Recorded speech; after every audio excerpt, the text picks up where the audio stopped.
What's up, guys? It's your boy Sabertooth Chief coming at you with some of my stories. The story I'm about to tell you is what happened when I was at home during the lockdown. This story is actually broken down to two parts, and subtopic 1 is I ran out of Wi Fi at home. But before we get started, let's cut the music for a sec, okay? 2020 was a disaster as we know it. We lost many great people, and due to COVID, we lost many more innocent lives. It was that time we locked ourselves at home for our health and safety. Then, months later, I heard people telling stories about what they did during lockdown, and I was like, well, how about I tell my own version of the story? And here goes. Alright, bring the music back. So, whilst listening to my story, you will realize how extremely bored I was, especially when I ran out of Wi Fi. And you know how hard life is without the precious internet. Now, before you say anything like, why didn't you do something else like reading, watching TV, and so on? But allow me to speak for my defense, okay? Now, first of all, I love reading and books. Reading books, okay? But I'm not a strong reader. I'm not capable of reading 60 pages at one go without falling asleep. So, I fall asleep. And then when I wake up, it's night. So then that means, well, I cannot go back to sleep there, can I? So instead, I would watch some YouTube. But I could, but then I ran out of Wi Fi. Okay? So you must be wondering, what did I do to use up all of the internet, right?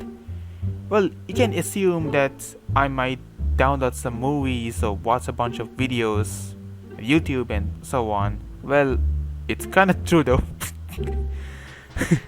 but but actually, well, if you guys know me well enough, then you would know that I would watch some reaction videos and gaming videos. Well, that's my thing.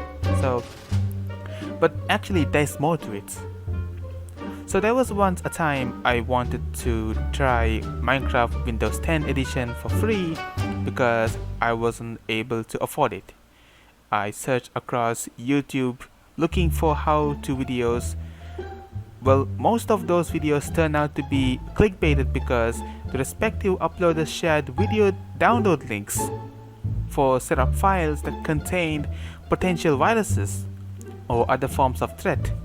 And of course, how I realized it, because my antivirus, which I won't say which antivirus I'm using for now, well, that said, clearly mentioned a kind of virus that contained in those setup files. So I was like, I am desperate, but I'm not that desperate. So anyway, so there were also other scenarios on where the download links also had too many ads and they were extremely annoying. Most of those ads, they always say, just wait for 5 seconds until you to skip the ad, and then that happened to me lots of times. I actually lost count. So yeah, man. So by the way, if you guys wanted to know how I got Minecraft, well, then check out my Minecraft story, a video I shared a few months ago. Check it out in the annotations or find the link in the description down there. So that is it for subtopic 1, and now subtopic 2 is spiders versus geckos. Now, in case you don't know what a gecko is, well, we usually used to say salamanders, but technically they are not, because actually a friend of mine once, he told me that salamanders are a lot different than geckos, because salamanders, they are more like lizard kind, but they are not exactly lizards, and they are most likely they live in trees and so on. And so these kind of amphibians, I think, yeah, so these kind of, so the geckos we call, they actually, you usually find them in household. So, well, yeah, that's what it is. So let's call them geckos, right? So before we get started, in if you guys know me very well, man, I have a crippling depression of arachnophobia. Okay, and arachnophobia, in other words, it means fear of spiders. Okay, now I think I said that in one of my previous Minecraft episodes where I said how I was afraid of spiders. Okay, and I usually call them eight-legged freaks. Okay, like especially when they walk slow motion, like how they move their legs, and it's really freaking me out. Okay, no wonder why you have spiders in Halloween. Scary as hell. Anyway, so during lockdown, and especially times when there was no Wi-Fi at home, okay, so and then, like I said before, like I would have to stay up at night because I already slept in the daytime. So it's funny because I'm kind of like an owl. Okay, I would sleep in the daytime and have my eyes wide open at night sometimes. Okay, so with that being said, I mean, like, so in case if there's no Wi-Fi, then I would just, I don't know, just walk around the house, and I would just look around at the walls. So yeah, man, so that's what it is. Okay, and then it's really crazy is that because just like the subtopic spiders versus geckos, I happen to notice these animals having kind of like a civil war against each other. Okay, it's crazy because normally I used to assume that they usually avoid each other. Like, let's say when a gecko walks around on the walls and just minding his own business, and then suddenly he's a huge eight-legged freak right on his right corner, and then he would be like, uh-oh, eight-legged freak over there in the corner, and then I would just head on to the other direction and so on. That's what I used to assume, that they always avoid each other. Okay, so I kept having the assumption until I was in the lockdown. Okay, because now that I was technically doing nothing, so then that came to my notice. But I will tell you that a little bit later. But before that, well, I had to say that yes, it's true that I'm really terrified of spiders. Well, but on the other hand, geckos are not really my favorite kind as well, because they are pretty annoying. They would sometimes they would just poop in your teacup, and and it's a lot worse when you leave it open without covering it up with the lid. And then when you take a sip of your tea, and then you realize there's some weird element in the cup of tea, and then turns out you realize the thing that was in the teacup was actually the gecko's poop. And then the the grossness. And what's really worse is when you look up to see if it really was the gecko. If you want to make sure to see if it was actually a gecko, or maybe you might be hallucinating, you would notice that the gecko was right there with his ass straight down. Okay, and then if you take a close look at the gecko's eyes, you would see that he'd be like, yeah, I got him, yeah, I poop in his cup, yeah, I got him. that is so gross. OMG. There you see, like, geckos are really annoying, especially when they do stuff like that. And also, in my experience, I had another really irritating experience with geckos. Well, it's one particular gecko, but they all look the same to me, so never mind. Well, that was actually one baby gecko, right? Now, there were times I usually play Minecraft at night, day and night, yeah. So when I do, and then so I cannot risk having my feet down, because if I do, then the baby gecko would jump out of nowhere into the scene, and he would actually bite my foot, okay, the under of my foot. And that happened to me on multiple occasions.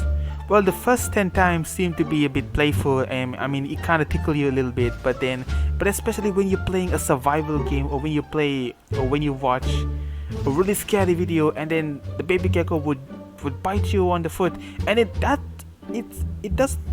doesn't hurt that much, okay. But then, considering the scenario I was in, it's hella scary, okay. It jump scares you pretty bad, so that is really irritating. And then when you look down and then you notice the gecko, he would just run around like a little baby, I don't know, like the GTA San Andreas, the heading says mission accomplished plus respect or something like that. It feels like the gecko, the baby gecko is kind of feeling like that accomplishment. Like, that don't make sense. Yeah, so we do have certain issues, but that is not the worst, okay. So while knowing that the baby gecko would always get under my feet, and then what I would do is I would wear my shoes, okay, and maybe when I put my feet down, and then I once thought that I finally have found a way out. So now, obviously the baby gecko ain't gonna be dumb enough to bite the shoe to see if he can reach my foot. Well, it did work for a few days, but then later on, the gecko actually found a way to climb on the shoe and to get to the top of my foot, and he bit it really, really hard, okay. I mean, like, it hurts so bad, like it happened yesterday, okay. I'm telling you, for real. It was extremely painful because, first of all, I did not expect the gecko to do something like that, and second of all, it's painful, okay. So I was like, man, that's it. Well, I would really want to squash you right now, man. That is terrible. But then, obviously, geckos are fast and furious, so he just got out of the way. You see that I do have some issues with geckos. However, I realized that despite the differences we have, we actually have one common enemy. And as they always say, the enemy of my enemy is my friend. So with that being said, we have a common enemy, and we directed our attention to those eight-legged freaks. And that is where we started having a kind of like a partnership, just to make sure that we won't get bothered by the eight-legged freak by any form or fashion. Okay, so the first time I have seen an encounter between a gecko and an eight-legged freak was when I was watching TV at somewhere around midnight, and then I noticed that a medium-sized spider and an adult gecko were standing on the wall face to face, and they were like having when you have the cowboy background music, and then you have both of them standing in front of each other, having a death stare and stuff like that. Well, it was epic, okay.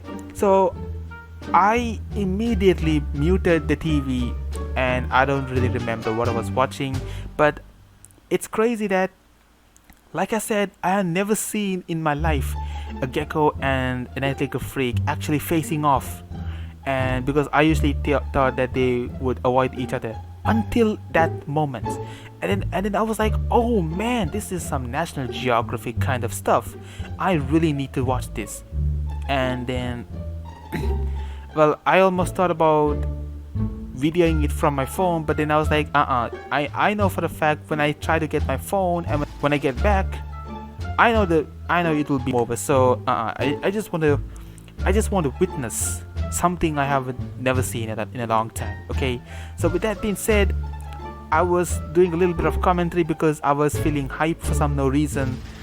Okay, I was saying stuff like, the eight-legged freak got eight legs, obviously, and he can spread out his body so then he can attack the gecko at all angles, and then the gecko on the other hand was he's not size is not his advantage, but his biggest game changer is the bites. So you have to know that the bite of the gecko is pretty much deadly. Okay, and then later on I realized that just about a few seconds later I noticed that the eight-legged freak surprisingly was gradually taking tiny steps away from the gecko. I was like, oh man, so this is what people say, that size does not always matter. Okay, let's not go there. But seriously, man, I was expecting the eight-legged freak to have the upper hand, but it turns out that he was walking away. He knew that he cannot underestimate the gecko. And then I don't know what was in the gecko's mind. Maybe he was like, yeah, you better walk away. Just leave me alone. I'm trying to mind my own damn business over here, you know. I don't know, something like that. And then that was that. And nothing much of what happened, but that was a huge moment because again, I have never seen that in a long time, and I finally got to see that. And so yeah, there you see that how bored my life was during the lockdown. But there's actually more for that. Okay, so the next night, coincidentally, they met up in the same place. Okay, and so what happened was they actually had a brawl. Okay, finally they actually had a brawl. So what happened was, I don't really remember how the brawl started, but then I think they just crossed by. I think they crossed path again, and maybe one of them felt very fed up of avoiding each other, and they decided to end it. And that's why they actually had a fight. Just like how I once said, the gecko had a really strong bite on one of the eight-legged freak's leg. Okay, and they tumbled down and they fell right to the floor. Okay, and I was like, oh, okay, so finally we have a winner, don't we? And then when the gecko realized that he can finally get back to what he was planning to do, and then I noticed that the eight-legged freak started. He was not down yet. Okay, and then it's crazy that the eight-legged freak was like gradually gaining up on him, sneaking up behind him, and I really had to get into this situation right now, okay, because you lost, right?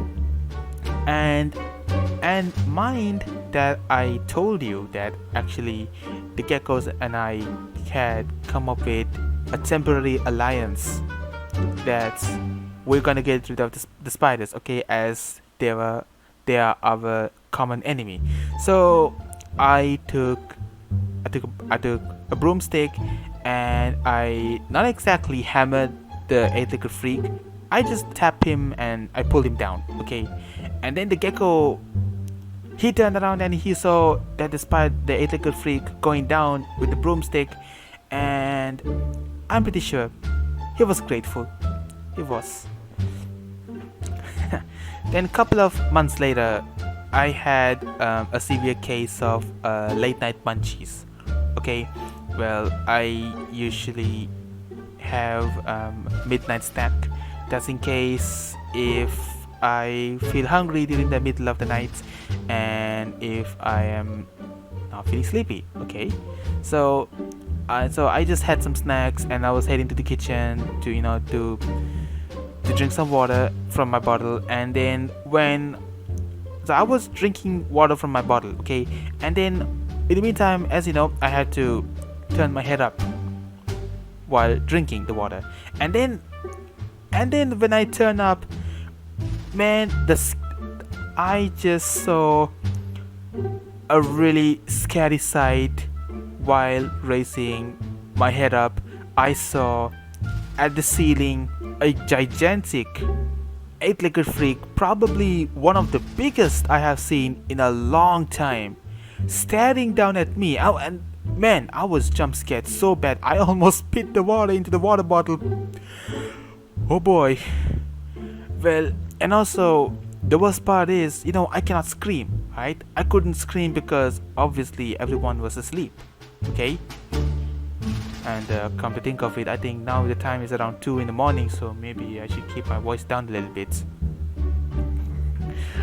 Okay, so with that being said, I took a quick sprint right to the middle of the kitchen, and then I was like, and of course when you get jump scared and then your eyes get wide open and then you start noticing everywhere in the surroundings, man, I noticed it was only that huge eight-legged freak and me in the kitchen. Okay, it was just that thing and me. Okay, and then I realized and the funny thing is, like, it was kind of like I was standing 20 feet away from that eight-legged freak. Okay, but I still had goosebumps. It's that how huge it was. Okay, and it was so huge that I don't remember seeing any geckos anywhere around the scene. Okay, they probably knew the danger before I noticed, and they were like long gone. Okay, they were gone really far away, and that was really scary. And then how I got away from the scene, well, I would like to keep that to myself because the story is already embarrassing right now, so I will leave that to the suspense. Okay, okay. So those are some of the encounters I had with spiders or geckos, and spiders and geckos having a face-off within each other. I'm very positive that the geckos, they were very thankful when I have assisted them during their warfare with the eight-legged freaks. Like, there was another time a gecko, maybe a teenage gecko, and he was like half asleep at the edge of the wall, and then I noticed an adult eight-legged freak was sneaking towards that thing. Okay, and of course I know the value of sleep. Okay, because I have been suffering with sleep depreciation, if I have pronounced it well. So, understanding the value of sleep, I decided to step up and to chase that eight-legged freak away with a broomstick. And then, at first, I tried to wake the gecko. I tried to tap at the wall for him to get the vibration, but he was fast asleep. And then, the last resort I had was tap on the eight-legged freak, and he ran away. And then after that, then only the gecko woke up, and I was like, oh, so now you woke up. So now that I have already chased the eight-legged freak away, okay, whatever. But even so, the gecko was very thankful, was very grateful. And how I'm able to say that with all due confidence is, I was once playing Minecraft at night. There were times that when the eight-legged freak would sneak up into my room and jump scare the hell out of me. And then, okay, I have said one of that story in one of my previous Minecraft videos, but there was another story, another scene where a similar scenario has happened, but what's different in that scenario I'm about to tell you right now is the gecko actually got in the way and he escorted that eight-legged freak out of my room. And that clearly showed that our alliance is actually working. It's funny that how I indirectly communicated with the geckos to form an alliance, and in times of need we would deal with our common enemy. We would figuratively kick his ass and kick them out of our paths. So while realizing that the Geckos and I have so much understanding despite having differences. We set them differences aside, and whilst realizing that I have communicated with the Geckos well, I swear I felt like I was Eliza Thornberry out of this wildlife. So that was a very special moment, and so far we're still good with that alliance. And I think I have mentioned everything I need to mention for this story for now. But I think that will be it for my lockdown story. Well, before we get done with this, here's a moral of the story, mostly for game enthusiasts, if I have pronounced it correctly. Well, considering the subtopic 1 about no Wi-Fi at home. So the moral is, if you're interested in a game but you cannot afford to buy it, well, don't always resort to downloading it for free, or in other words, crack version. So just make sure to stay away from crack version, because you will end up losing time, internet, and the safety of your beloved computer. Okay, they are very precious. Okay, well, you can either wait until you're finally able to buy the game, or you can look it up for some free-to-play games from Steam.